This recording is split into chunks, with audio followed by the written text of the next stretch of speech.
오늘 말씀을 잠깐 보겠습니다. 이제 시간이 많이 지났기 때문에 사도행전 18장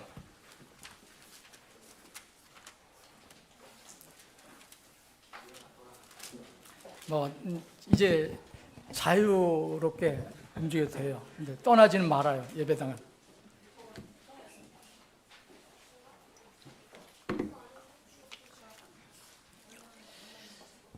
사도행전 18장 1절로부터 6절 제가 읽겠습니다.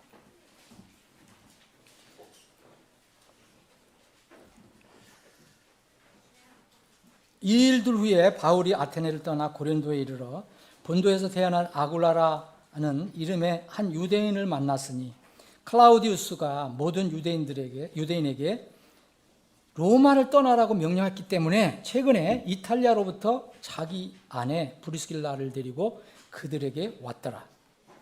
또 그들이 같은 기술 업종에 속하였기 때문에 그가 그들과 함께 거하며 일하였더라. 생업으로 보면 그들은 천막을 만드는 사람들이었더라. 바울이 안식일마다 회당에서 강론하며 유대인들과 그리스도인들을 설득하더라. 또 실라와 디모데가 마케도니아에서 왔을 때에 바울이 영 안에서 눌림을 받아 유대인들에게 예수님께서 그리스도이심을 증언하더라. 이에 그들이 스스로 대적하며 신성모독하니 바울이 옷을 털며 그들에게 이르되 너희 피가 너희 머리로 돌아갈 것이라. 나는 깨끗하니 이제부터는 내가 이방인들에게로 가리라 하더라. 아버지 하나님, 오늘 가정의 달을 맞이해서 저희들이 하나님 집에서 이 가정의 달의 중심이 되는 우리 어린이들과 어르신들과 그리고 교사, 스승에게 맡겨주신 그 일들을 또 살펴보고 또 서로 격려하는 시간을 갖고 있습니다. 주님, 이 가정의 달 단순히 이렇게 즐겁게 지내는 달로 끝나지 않고 하나님의 말씀이 이번 달에는 각 가정에 깊이 새겨지고 심겨지는 그러한 달이 되게 해 주시옵소서. 거룩하신 예수님의 이름으로 기도합나이다. 아멘. 여기 오늘 본 말씀, 이 본 말씀을 보면 사도 바울이 고백한 겁니다. 이때쯤 되면은 이제는 아직 조금 여유가 있지만 그래도 자기가 이제 마지막 때 이제 여기 이 이스라엘 땅을 떠나서 마지막 그 여정지인 그 로마 쪽으로 갈 생각을 하고 있었던 것 같아요. 그러니까 바울 사도의 인생의 어떤 면은 마지막 부분입니다. 이 상황에서 바울 사도가 이 말이 나온 거예요. 이걸 하나님께서 그런 말씀을 주신 거죠. 6절 다시 한번 읽겠습니다. 이에 그들이 스스로 대적하며 누구요? 유대인들에게, 사람들에게 복음을 전했어요. 복음을 전했는데 예수님이 바로 그리스도다, 너희들을 구원하는 구원주시다라는 것을 전하니까 그들이 그것을 듣고 그들 스스로 대적해서 바울을 대적해서 하나님 대적해서 신성모독까지 했어요. 신성모독. 제가 며칠 전에 오늘 그 목사님 부부하고 교제를 했는데 그 목사님 부부가 교회 주에 이렇게 전도를 하는데 아주 옛날에는 없었던 현상이 일어나는 거예요.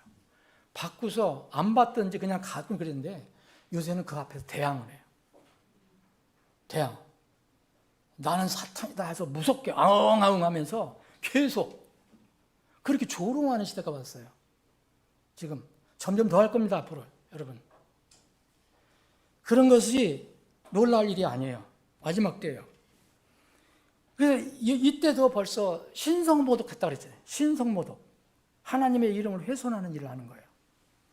안 믿는다 그러면 좋은데. 그래서 바울이 너무 괴로웠을 거 아니에요. 그래서 옷을 털면서 그들에게 말하기를 너희 피가 너희 머리로 돌아가라. 그러면서 나는 깨끗하다 그랬어요. 그래서 너희들에게는 내가 깨끗하다. 그래서 나는 이제부터 이방인들에게 가겠다. 이렇게 말씀한 겁니다. 여러분 사도행전 20장을 한번 보세요. 한번 읽어. 여기 20장. 이것은 20장 268쪽입니다. 16절서부터 보면은 바울 사도가 이제 마지막 전도 여행을 하면서 내려가는 거예요. 이제 예루살렘 내려가서 예루살렘에서 다시 어디로 갑니까? 로마로 가요. 이게 바울 사도의 마지막이에요. 마지막 인생이에요. 그걸 벌써 바울 사도는 다 알고 있었어요. 그래서 바울 사도가 에베소 교회를 지나가면서 에베소 교회 장로들을 초청한 거예요. 에베소 그 지역이 넓으니까 그 지역에서 사역하는 목사들을 초청했단 말이에요. 목사들 초청해갖고 나는 이렇게 해서 이렇게 된다. 그러니까 너희들은 앞으로 내가 떠나도 애들 교회들을 이렇게 지키고 이렇게 해라. 그러니까 마지막 어떤 면으로 유언이에요. 유언. 바울 사도에. 그러면서 바울 사도가 16절부터 여러분들 쭉 한번 읽어보세요. 내가 지금 시간 관계상 읽지 못하니까요. 제가 24절부터 읽게요. 그러나 이 일들 중에 어떤 것도 나를 움직이지 못하고 나의 달려갈 길과 주 예수님께 받은 사역 곧 하나님의 은혜의 복음을 증언하는 일을 기쁨으로 끝마치기 위해서라면 나는 내 생명을 조금도 소중하게 여기지 않노라. 보라 내가 너희 가운데서 하나님의 왕국을 선포하며 다녔으나 이제는 너희 모두가 내 얼굴을 다시는 보지 못할 줄 아노라. 바울 사도가 이제 이 장로들과 이 교회 성도들과 이제 만나서 헤어지면 이제 끝이에요. 이 땅에서의 삶은.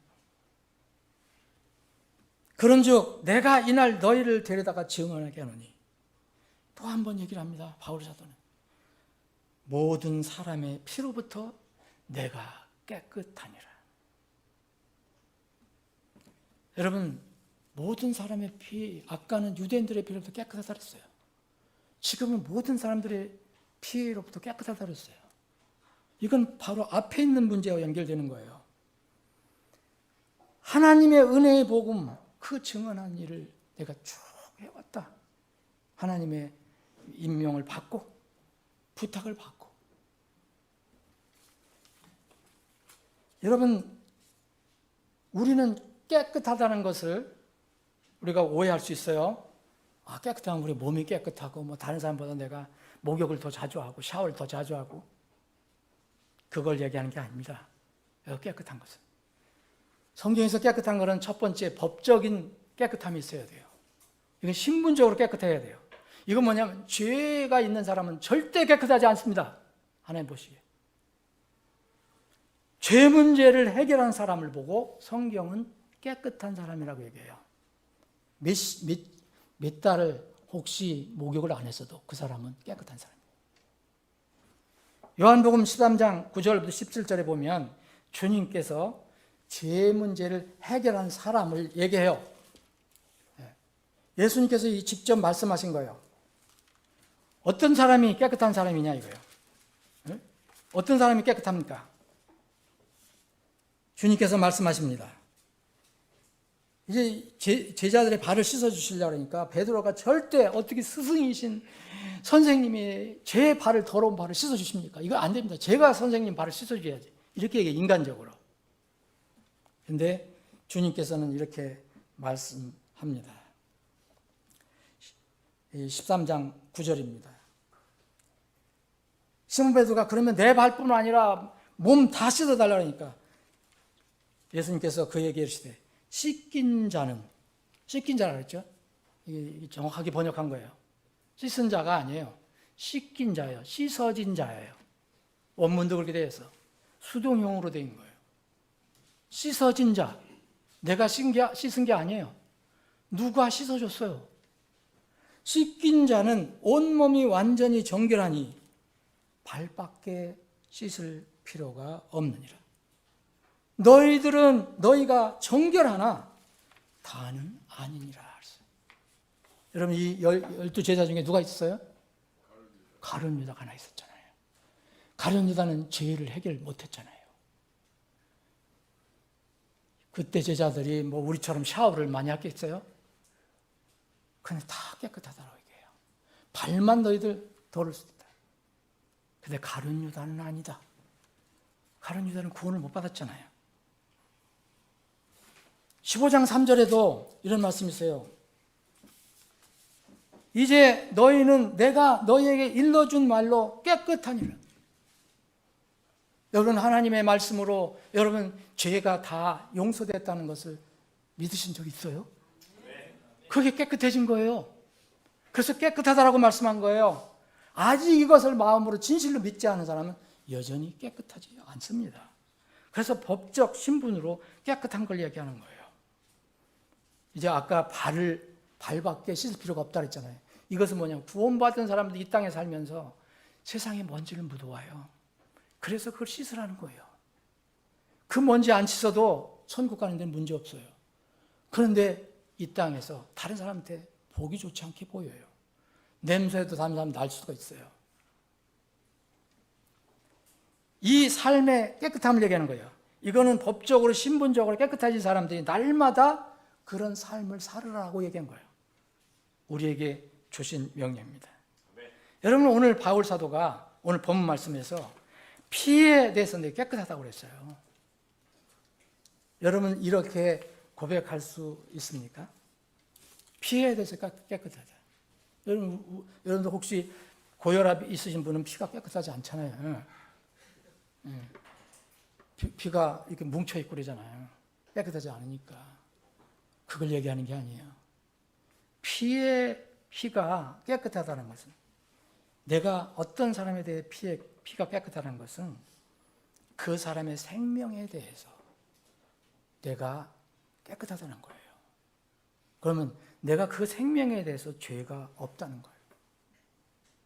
깨끗하다는 것은, 깨끗하지 않은 것은 죄가 있다는 것이잖아요.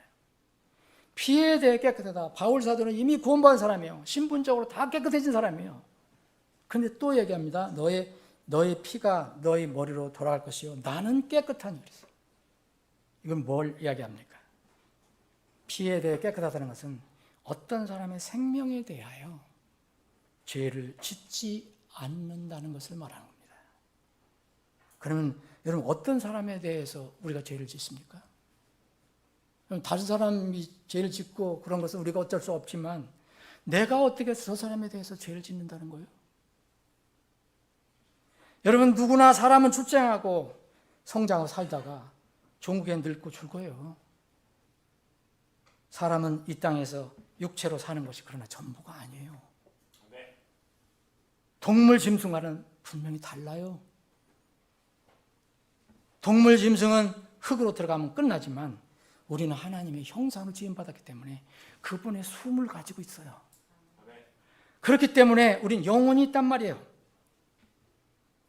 영혼. 이 영혼이 사라지지 않습니다. 어딘가는 가요. 그래서 이 영혼이 나중에 인생이 끝날 때 어떤 사람은 이리 가고 어떤 사람은 이리 가는 거예요. 이 영혼이 하나님이 계신 곳으로 가는 사람이 있고 이 영혼이 하나님과 분리돼서 엉뚱한 곳으로 가는 사람이 있다는 거예요. 이걸 한 곳은 천국이라고 하고 한 곳은 하나님이 계신 천국이라고 하고 한 곳은 하나님이 계시지 않는 지옥이라고 하는 것이요. 이런 말을 요새는 하기 싫어해요. 목사들도 잘 안 하려고 그래요. 요새는 어울리지 않는다. 고상하지 않다. 저는 성경은 그대로 말하고 있습니다. 우리 삶의 존엄성이 여기 있는 거예요. 어미성이 여기에 있는 겁니다. 사람은 그래서 누구나 함부로 자기 인생 살면 안 돼요. 헛되게 살면 안 됩니다. 분명히 주님이 하나님이 부르실, 숨 여러분들이 끝까지 유지할 수 있어요? 하나님 부르셨거든요. 숨을 걷어가시잖아요. 그때 여러분들의 운명이 드러나게 돼요. 우리는 정해진 기간만 사는 거예요. 그 정해진 기간에 이 문제를 해결하지 못한 사람들이 있는가 하면 정말 은혜로 해결한 사람이 있는 거예요. 여러분들이 그런 사람들이 되기를, 그런 사람들이기를 주님의 이름으로 축원합니다. 이거 아니면 큰일이 나는 거예요. 태어날 때부터 죽기까지 그 길을 찾는 것, 그 생명의 길을 찾는 것이 인생 최대의 삶의 목표와 사명입니다. 그런데 엉뚱한 사명을 가잖아요. 돈, 건강, 명예, 권세, 이거는 잠깐만 가지고 있는 거예요. 빌보 감옥의 간수가 그 복음을 전하는 그 사람들에게, 바울과 실라에게, 선생들이여 내가 구원을 받으려면 반드시 무엇을 해야 합니까? 라고 물었어요. 근데 바울과 실라가 얘기합니다. 주 예수 그리스도를 믿어라. 그리하면 내가 구원을 받고 또 너의 집이 구원을 받으리라 했어요. 단순한 이 믿음, 이것이 우리의 근본적인 인생의 문제를 해결하는 거예요. 예수님께서 바로 이 문제를 해결해 주시기 위해서 오신 거잖아요. 이 생명의 소식을 전하는 사람들을 보고 선포자라는 거예요. 바울 사도가 그렇게 했다. 난 이제까지 쭉 그렇게 해왔다. 난 누구에게도 양심의 가책이 없다. 양심의 가책이 없다는 게 뭐냐면 나는 저 사람이 죽어가는데도 그냥 아무 생각도 없이 그냥 지켜보지 않았다 얘기예요. 뭐냐? 분명히 그 사람들이 듣든 안 듣든 내가 전했다 이거예요. 그 면에서는 바울 사도는 나는 모든 사람들의 피로부터 깨끗하다라고 얘기했어요. 사실 이 고백을 우리 중에 누가 완전히 할 수 있어요? 우리가 목숨을 이제 우리 생명이 끝날 때쯤이면 혹시 여러분들이 그동안 열심히 해서 그런 고백을 할 수 있을지 모르지만 지금 이 순간 여러분 이런 고백하실 수 있습니까? 이건 분명히 하나님의 말씀이에요. 그리고 이건 우리 누구에게나 다 해당이 되는 겁니다. 그 생명의 소식을 전하는 사람들을 하나님께는 쓰시는 거예요. 하나님이 그 사람들의 도움이 필요해서 하나님의 어떤 부분이 부족해서 저 사람들의 도움을 받아야 내가 하나님이 된다. 그래서 그 사람들을 쓰는 게 아니에요. 거룩하시고 완전하신 하나님께서 이 사람을 건지는 놀라운 일들을 위해서 사람을 쓰시는 거예요. 이런 사람들이 바로 선포자예요. 전도자예요. 설교자예요. 이건 전임사역자만 얘기하는 게 아닙니다. 구원을 받았다면 다 해당되는 거예요. 여러분 구원받았다면 지옥에서 탈출했다는 걸 믿는 거잖아요. 근데 다른 사람이 지옥으로 가고 있다는 걸 보고도 아무 무감각이다? 그건 이상한 거죠. 그건 이상한 거예요. 아니 감동이 있는데 뭐 얘기를 못한다 이것까지는 얘기지만 아무 무감각이다. 난 관심이 없다. 이건 퀘션이에요. 그 사람은 구원의 퀘션이에요. 여러분 피에 대해서 왜 책임이 없다 그랬어요? 왜 깨끗하다 그랬어요? 피는 생명을 얘기해요. 그래서 피가 없으면 생명이 구속을 받지 못해요. 여러분 레위기 17장에 나와 있잖아요. 생명은 피에 있습니다. 피가 없으면 구속을 받지 못한다고 그랬어요. 죄의 문제를 해결할 수 없다고 그랬어요. 그래서 예수님께서 피를 흘리신 거예요.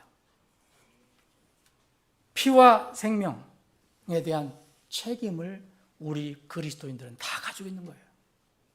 이 땅을 살면서. 사람은 다른 사람의 구원을 결정할 수 없습니다. 그러나 그 사람이 생명의 말씀을 들어서 믿어서 구원받도록 도와주는 일을 우리에게 하라고 맡겼다는 거예요. 여러분, 우리는 다른 사람을 완전하게 우리 마음대로 저 사람들 믿게 해서 강제로 할 수가 없어요. 그런데 그거는 그 사람 개인 책임이고 우리의 책임은 어디까지냐? 그 사람에게 복음을 전하는 것까지. 그 사람이 받고 안 받고는 우리 책임이 아닙니다. 우리가 전하는 것까지가 우리 책임이에요. 우리가 기도하는 것이 우리 책임이에요. 그러면 주님께서 우리에게 이런 얘기를 하셨거든요. 너희는 모든 민족들에 가서 그랬어요. 그리고 사도행전 1장 8절에 예루살렘과 온 유대와 사마리아에서 그리고 땅의 맨 끝지역에까지 이르라 그랬어요. 그런 사랑하는 여러분, 저는 여러분들에게 늘 강조하지만 여러분 예루살렘이라는 장소가 다 있는 거예요. 개인적으로 누구든지 다 있습니다. 아, 나는 여기 서울 사니까요, 나는 김포 사니까 예루살렘, 그 얘기가 아니에요. 그때 있는 제자들은 물론 예루살렘에 있었던 제자들이기 때문에 자기가 사는 예루살렘이 있었어요. 그 다음에 조금 벗어나면 외곽 지역이 유대 지역이 있었어요. 더 벗어나면 사마리아 지역이 있었어요. 더 벗어나면 땅의 맨 끝 지역이요. 4단계로 주님께서 말씀하셨어요. 그래서 사람들은 누구나 이것이 있는데 하나님께서 우리에게 책임을 주시는 것은 특히 예루살렘과 온 유대예요. 여러분, 사마리아와 이 땅의 끝 지역은 우리가 못 가니까 어딜 가요? 어떻게 해요? 우리가 이렇게 선교사를 돕는 거예요. 그것도 우리 책임이니까. 우리가 못 가잖아요. 그런데 여러분, 예루살렘하고 온 유대는요, 예루살렘은 여러분들이 같이 피를 나눈 사람들, 부부, 형제, 자매, 그리고 자녀들, 그리고 온 유대에 누가 있습니까? 여러분 친척 있죠? 여러분 직장에 맨날 만나는 사람 있죠? 정말 지인들. 그냥 옷깃 스치해서 끝나는 사람들이 아니라 자주 만나고 항상 있는 사람들. 이 사람들 다 있어요. 누구나 있어요. 최소한도 여러분 예루살렘이 있어요. 예루살렘 없는 사람 있습니까? 그럼 여러분들이 이 땅에서 태어나지 않았다는 거예요. 어딘 다 있어요. 이스라엘 그때 예수님의 제자들은 예루살렘이 바로 예루살렘이었고, 만약 갈리 지방에 있었던 제자들이면 갈릴리가 예루살렘이었어요. 고린도 교회에 있었던 사람은 고린도가 바로 예루살렘이었어요. 우리는 지금 예루살렘이 어디입니까? 이 땅입니다. 이 땅. 여기에 대한 우리 이 책임이 주어진 거예요. 말씀을 정리합니다. 여러분, 우리가 하나님 말씀을 때로는 가볍게 볼 때가 있어요. 그리고 우리가 회피하려고 할 때가 있어요. 그게 해결책이 아닙니다. 내가 그게 할 수 없는 일이라고, 나는 내 능력은 안 된다 하더라도 그걸 내 것으로 일단 인정을 해야 돼요. 나한테 주신 말씀이다. 그리고 나서 주님의 도우심을 구해야 돼요. 그게 우리의 자세입니다. 사랑하는 여러분, 우리 각자가 증인이 되어야 할 여러분의 예루살렘에는 누가 있습니까? 가장 사랑하는 남편이 있어요. 가장 사랑하는 아내가 있어요. 가장 사랑하는 자녀가 있어요. 가장 사랑하는 부모가 있어요. 예루살렘이 분명히 있어요. 그리고 혼자 이 세상에 뚝 떨어지지 않았다면,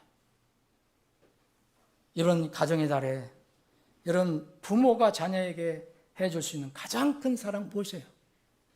이런 선물, 이런 거 물론 그것도 필요하죠. 여러분 부모님들이 자녀에게 해줄 수 있는 가장 큰 사랑은 뭐예요? 자녀에게 한 번도 복음을 전하지 않는 부모가 있다면 정말 회개해야 돼요. 그 아이들을 그냥 지옥에 가도 좋다, 그럼 똑같은 거예요. 우리 자신에게만 믿고 자신에게만 적용하고 자녀에게는 적용 안 한다면 그건 이상한 논리 아니에요. 여러분 자녀들 잘 들으세요. 자녀들 다 어디로 갔어? 다 없어졌네? 그 소리야? 이번 가정의 달에 자녀들이 부모에게 할 수 있는 가장 큰 효도는 뭐예요? 여러분들 부모가 구원 못 받은 부모가 있다면 구원을 받도록 복음을 들을 수 있도록 어떻게 하는 것이고, 또 가장 큰 효도는 구원받은 부모라면 순종하는 거예요. 응? 여러분 부부가 서로에게 줄 수 있는 가장 큰 사랑과 가장 큰 존중은 무엇입니까? 남편은 아내를 사랑하라 했어요. 주님이 교회를 사랑하신 것 같이, 목숨 바쳐 사랑하신 것 같이 아내는 남편을 존중하라 그랬어요. 부부가 서로에게 줄 수 있는 가장 큰 사랑, 가장 큰 존중은 무엇입니까? 교사가 어린이 학생들에게 베풀 수 있는 가장 큰 사랑 무엇이에요? 여러분, 다 교사예요. 학생들에게 베풀 수 있는 가장 큰 사랑 뭡니까? 복음을 나누는 거예요. 그 생명을 건지는 거예요. 학생이 스승한테 해드릴 수 있는 가장 멋있는 게 뭐예요? 그 말씀을 순종하거나 또 교사가 구원받지 못한 사람이라면 복음을 전하는 거예요. 오늘 말씀을 마칩니다. 여러분, 오늘 말씀을 생각하면서 이렇게 자문하면서 올 5월 가정의 달을 보냈으면 좋겠어요. 나는 저 땅끝 지역까지 내가 갈 수 없더라도 나는 나의 예루살렘에 있는 혼들의 피에 대해 깨끗한가? 정말 사도 바울처럼 나는 깨끗하다라는 고백이 마음속으로부터 나오길 정말 소망합니다. 아버지 하나님,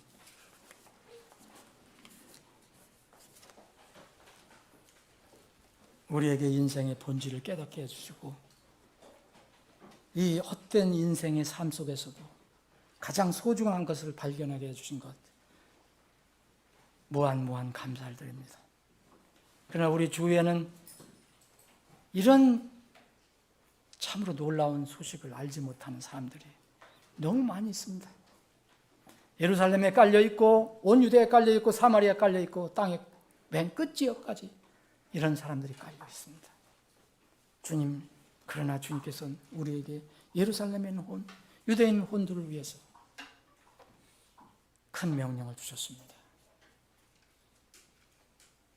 우리 예루살렘에 있는 혼들을 위해서 더 뜨겁게 기도하고 더 뜨겁게 사랑의 수고를 할 수 있는, 그래서 올 5월에 구원의 기쁜 소식이 있게 해 주시옵소서. 그런 은혜와 복이 우리 모두에게 있게 해 주옵소서. 거룩하신 예수님의 이름으로 기도합니다.